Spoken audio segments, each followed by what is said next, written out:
Assalamualaikum warahmatullahi wabarakatuh. Halo, ini aku Yolanda dengan NIM 2130403063.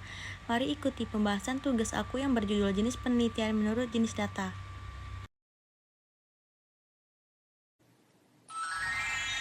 Apa sih yang dimaksud data itu? Jadi, data itu adalah bahan mentah yang perlu diolah sehingga menghasilkan informasi atau keterangan baik kualitatif maupun kuantitatif yang menunjukkan fakta. Itu adalah data, konsepnya seperti itu. Sekarang kita akan membahas tentang jenis-jenis data.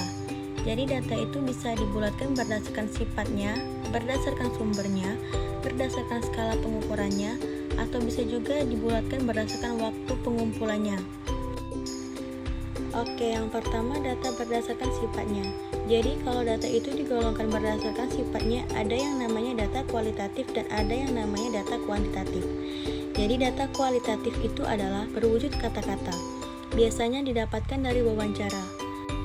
Data kualitatif dapat diangkakan dalam bentuk ordinal atau ranking. Sedangkan data kualitatif itu berwujud angka-angka. Biasanya diperoleh dari pengukuran. Data kualitatif bersifat objek dan bisa ditafsirkan sama oleh semua orang. Jadi berdasarkan sifatnya sudah kita ketahui, ada kualitatif itu kata-kata dan kuantitatif itu angka-angka. Data berdasarkan sumbernya ada data primer dan ada data sekunder. Data primer itu adalah diperoleh dari sumbernya secara langsung. Biasanya diperoleh dari observasi, wawancara, FGD. Sedangkan data sekunder adalah diperoleh tidak langsung dari narasumber, tetapi diperoleh dari studi sebelumnya, misalnya jurnal, buku, dan laporan penelitian. Itu namanya data sekunder, tidak diperoleh secara tidak langsung.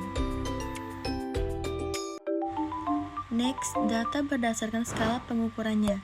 Jika digolongkan berdasarkan skala pengukurannya ada data nominal, data ordinal, data interval, dan data rasio. Yang pertama itu data nominal. Ini diperoleh berdasarkan kategorinya dan berfungsi sebagai pembeda. Misalnya, saya memberikan data 1 ke orang Jawa, kedua untuk orang Madura, ketiga untuk orang Sunda, dan keempat ke orang Batak.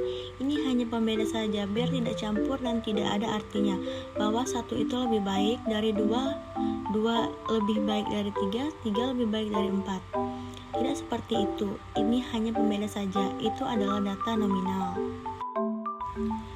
Kemudian data ordinal ini berdasarkan kategori berfungsi sebagai pembeda dan menunjukkan urutan.